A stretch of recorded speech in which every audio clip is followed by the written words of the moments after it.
রাব্বি তার সঙ্গে দাজ্জালের সাক্ষাৎ ইতিমধ্যে হয়ে গেছে, তার মানে দাজ্জাল পৃথিবীতে ইতিমধ্যে চলে আসছে।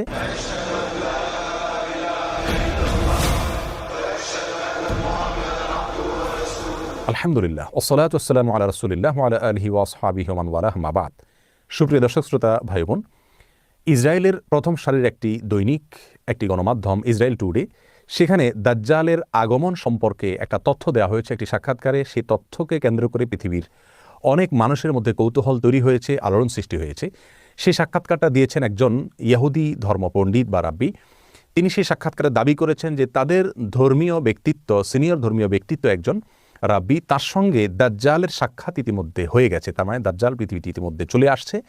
এবং এর মাধ্যমে তারা মনে করেন যে দাজ্জালের আগমনের মাধ্যমে তাদের বিস্তার ঘটবে, তাদের প্রভাব পুরো পৃথিবীতে প্রতিষ্ঠিত হবে। কারণ ইহুদি ধর্মমত অনুযায়ী তারা দাজ্জালের আগমনকে ইতিবাচকভাবে দেখে, তারা তাকে ত্রাণকর্তা মনে করে। তারা মনে করে দাজ্জাল আসার পর গোটা পৃথিবী তাদের কর্তৃগত হবে। এবং এই ঘটনার প্রেক্ষিতে তারা ইসরায়েলের বাইরে সফর করছেন না, সবাই ইসরায়েলের ভিতরে অবস্থান করছেন। বিশেষ করে তাদের ধর্মীয় ব্যক্তিত্বরা ইসরায়েলের বাইরে কেউ যাচ্ছেন না, কারণ তারা মনে করেন তাদের ধর্মবিশ্বাস হলো দাজ্জাল আগমন করার পর পৃথিবীতে একটা ব্যাপক অস্থিরতা দেখা দিবে, এবং সেই অস্থিরতায় পুরা পৃথিবীতে যে বিপর্যয় দেখা দিবে, যে ক্ষয়ক্ষতি হবে, সেটা পৃথিবীতে কোনো যুদ্ধেও এত ক্ষয়ক্ষতি হয় না। এবং অনেকটা বর্তমান করোনা পরিস্থিতির যে বিপর্যয় দেখা দিচ্ছে পৃথিবীতে, তারা সেটাকে সেই দাজ্জাল আসার পরবর্তী তাদের ধর্মীয় দৃষ্টিকোণ থেকে যে বিপর্যয় হওয়ার কথা সেটা বলে তারা ব্যাখ্যা করছে। ইসলাম আসলে এ ব্যাপারে কি বলে?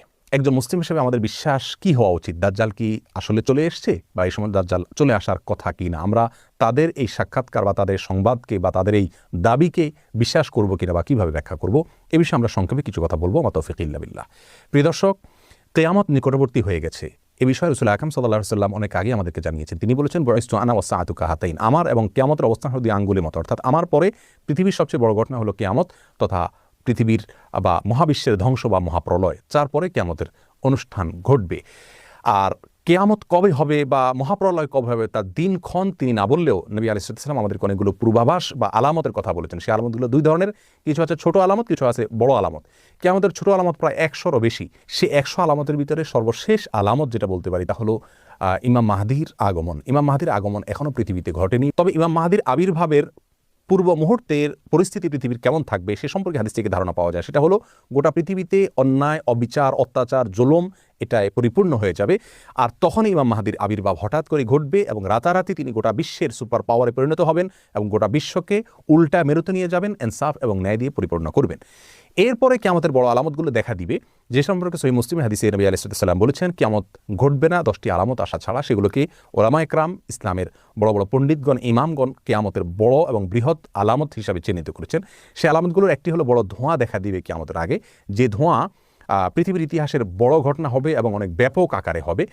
আর দ্বিতীয়ত যে ঘটনাটি ঘটবে তা হলো দাজ্জালের আগমন ঘটবে, এবং আরেকটি আলামত ঘটবে তা হলো দাব্বাতুল আরদ নামক একটা প্রাণীর অলৌকিকভাবে আবির্ভাব ঘটবে এবং সেই মানুষের সাথে কথাবার্তা বলবে। চতুর্থত হলো ঈসা আলাইহিস সালামের আগমনের ঘটনাটি ঘটবে, তিনি আসমান থেকে অবতরণ করবেন। 5 নম্বর হলো ইয়াজুজ মাজুজের আবির্ভাব ঘটবে। 6 নম্বর হলো একটি ভূমিধস বড় আকারে হবে পৃথিবীর পূর্ব প্রান্তে। 7 নম্বর হলো একটা ভূমিধস হবে মধ্য প্রান্তে পৃথিবীর বা আরব উপদ্বীপে। আর 8 নম্বর হলো পৃথিবীর পশ্চিম প্রান্তে আরেকটি বড় ভূমিধস ঘটবে। 9 নম্বর হলো সূর্য প্রথমবারের মতো পৃথিবীর ইতিহাসে পশ্চিম দিক থেকে উদিত হবে, পূর্ব দিকের বিপরীতে।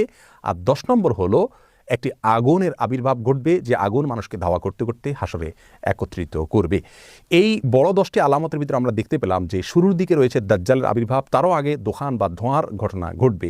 ধোঁয়ার ঘটনা এখনও ঘটেনি পৃথিবীতে, আমরা জানি।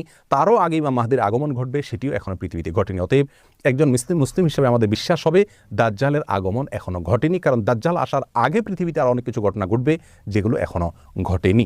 এটা হবে একজন মুসলিমের বিশ্বাস। আমরা কোরআন হাদিসের আলোকে দেখতে পেলাম যে দাজ্জালের আবির্ভাব এখনও ঘটেনি। অতএব ইহুদিরা যেটা দাবি করছে সেটা অসত্য এবং বেঠিক। অন্তত এটা নিয়ে আমাদের অস্থিরতার কোনো কারণ নাই। একজন সাহাবী জিজ্ঞাসা করছিলেন, ইয়া রাসূলুল্লাহ, কিয়ামত কবে হবে? নবী আলাইহিস সালাম বলেছেন, তুমি তার জন্য কি প্রস্তুতি নিয়েছো? এই হাদিস থেকে আমরা স্পষ্ট ধারণা পাচ্ছি যে কবে কে আসছে, কোনটার আবির্ভাব হচ্ছে কি হচ্ছে না, এটা নিয়ে আমরা যতটা কৌতূহলী হচ্ছি বা যতটা আমরা অস্থির হচ্ছি, এর চাইতে গুরুত্বপূর্ণ ইস্যু আমাদের জীবনে যে আমরা কিয়ামত হলে সেই পরিস্থিতিতে আমাদের করণীয় কি থাকবে। দাজ্জালের আবির্ভাব কথার কথা হয়ে গেল, তাহলে সেই মুহূর্তে দাজ্জালের যে ফিতনা, দাজ্জালের যে পরীক্ষা, এখানে অনেক মানুষ নিপতিত হয়ে ঈমান হারা হবে। অনেক ভালো ভালো মানুষ পর্যন্ত ঈমান নষ্ট হয়ে যাবে। দাজ্জালের যে ধূম্রজাল, তার যে ধোঁয়াশা, তার যে ফিতনা, তার যে পাওয়ার, সেগুলো দেখে অনেকে তাকে সৃষ্টিকর্তা মনে করবে, আল্লাহ মনে করবে।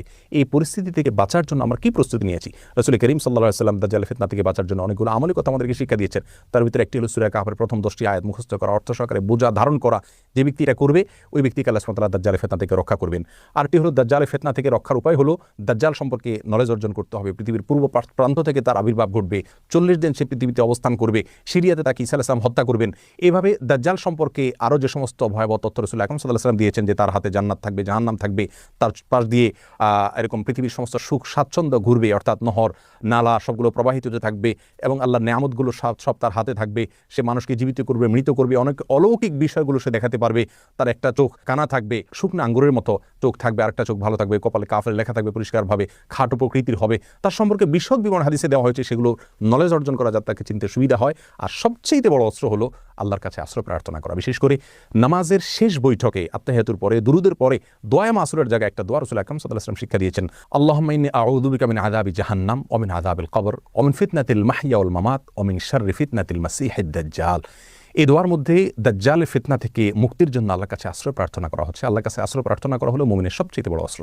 অতএব দাজ্জাল কখন আসছে না আসছে কিনা সে বিষয়ে গবেষণার চাইতে বড় করে আমাদের যে বিষয় দেখা উচিত তা হলো আমরা তার জন্য কতটুকু প্রস্তুতি নিয়েছি। আল্লাহ সুবহানাহু ওয়া তাআলা আমাদের সকলকে কিয়ামতের পূর্বে যে সমস্ত ফিতনার মুখোমুখি আমাদের আল্লাহ না করুন হতে হবে, যদি হতে হয় তাহলে সে সমস্ত পরিস্থিতি আমরা কীভাবে নিজেদের ঈমানকে রক্ষা করব, আল্লাহর দিকে আমরা ধাবিত হব, সেই দিকে আল্লাহ তাআলা আমাদেরকে অগ্রসর হওয়ার তৌফিক দান করুন এবং সব ধরনের মিথ্যাচার প্রপাগান্ডা থেকে আমাদের ঈমানকে আল্লাহ তাআলা রক্ষা করার তৌফিক দান করুন।